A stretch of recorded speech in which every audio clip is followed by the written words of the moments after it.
How to know if an ENFJ hates you.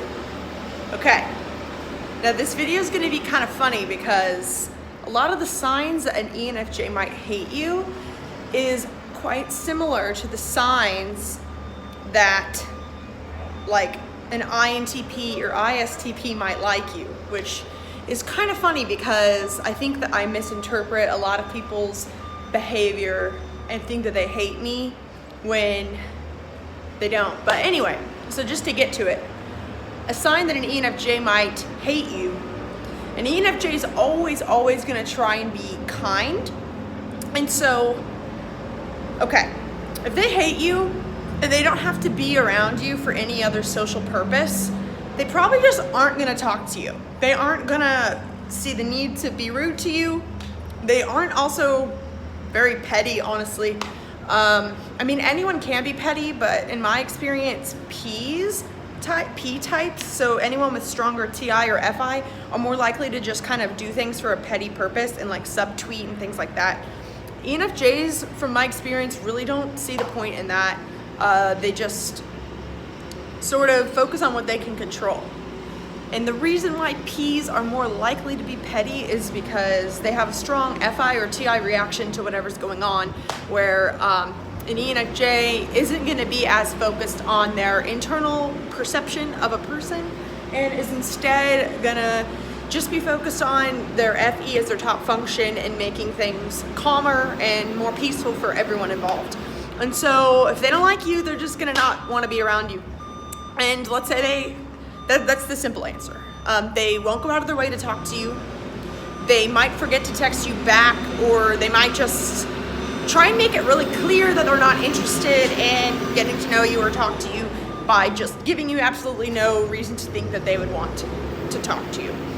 But if an ENFJ hates you and you guys have to be in the same environment, whether you're in the same class, you're in the same family, you work together, or you just see them around because you have similar circles, then they're still gonna smile, they're still gonna shake your hand, they're still gonna they might say, how you doing, whatever, but they're not gonna do anything that they don't have to do. They're gonna only do what they think that they have to do, and they might try and avoid eye contact with you if they need to. And the reason why I say have to is because, okay, if someone's your family member, and this is like a weird scenario, or if someone is in your friend group and you hate them and ENFJ hates them, then they're gonna say hello because it would look weird if they didn't say hi, and they don't want to be rude to anyone. So they will only say hi if they feel they have to. Like if you're in a networking event and you hate the person over there, then an ENFJ just won't go up to them and will not make eye contact with them. But if there's like only 3 people around, you like pass them, you have to say hi, then yeah, an ENFJ will say hi if they feel like they have to. And when I say have to, it's like to FE if the social relation between you two is strong enough that it would be weird to not say hi, or if it would be telling to not say hi. You don't want to ENFJs don't want to like burn any bridges or put anyone on their bad side, from my experience. And so if I hate someone and they're walking past me, I would so much rather just give them a soft smile so that they'd like kind of leave me alone. It's like, but also another thing about hating is that when I hate someone, like I don't wish them like bad fortune. Like I still wish them well doing their own life, their own thing, completely away from me. You know, like everyone deserves to be happy even if I don't like you. Even people who, because I can be pretty political, and even people that completely disagree with all my political beliefs, it's just like, you do your thing over there. Like I don't need to talk to you. Like I don't care if you're fighting for something that's completely against what I'm fighting for. Who am I to tell you that you shouldn't be doing that? I mean, even some people who have become my haters or whatever on YouTube, I mean, you do you. I don't really care. Like, I still want you to be happy, but your happiness, since you have different values and different ideas of what happiness is, it's probably going to be a lot different than what my happiness is. And so luckily, we probably will be able to go our separate ways.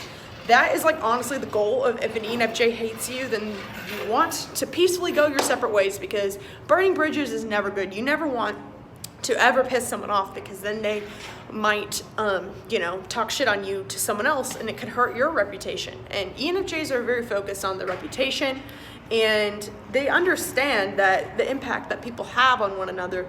And so, and we understand the impact that people have. And so if you're rude to another person, then it's like, chances are if I don't like someone, it's because they're like kind of a rude person. And so if I'm rude to them, like I'm just kind of fueling the fire, right? Like people aren't rude for no reason. Like there's no reason for me to be rude or petty to someone who I don't like, because I'm fueling the fire. I'm giving them more reason to be angry at the world and more reason to hurt other people.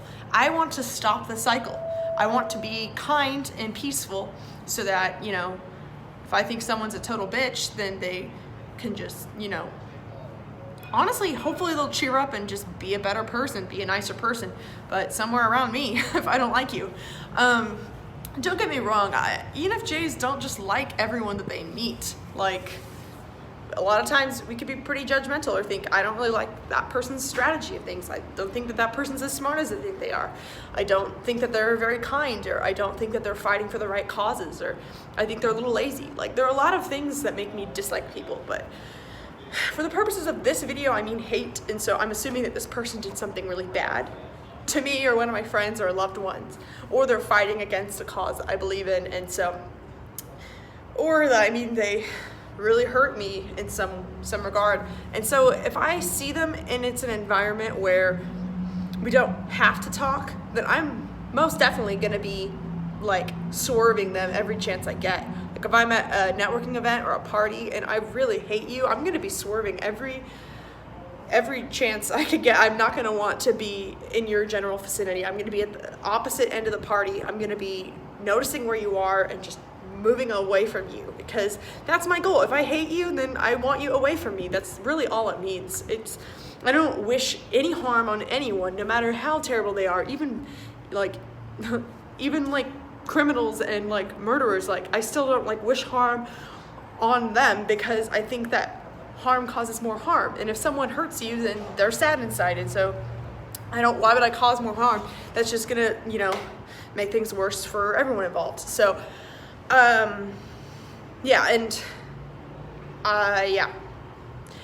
what is really hard for an ENFJ if they hate someone but they feel they can't express that because of the social group, because their extroverted feeling will be aware, like, oh, but we're family, or oh, but, you know, I kind of have to be friendly to them or it's going to cause problems to me.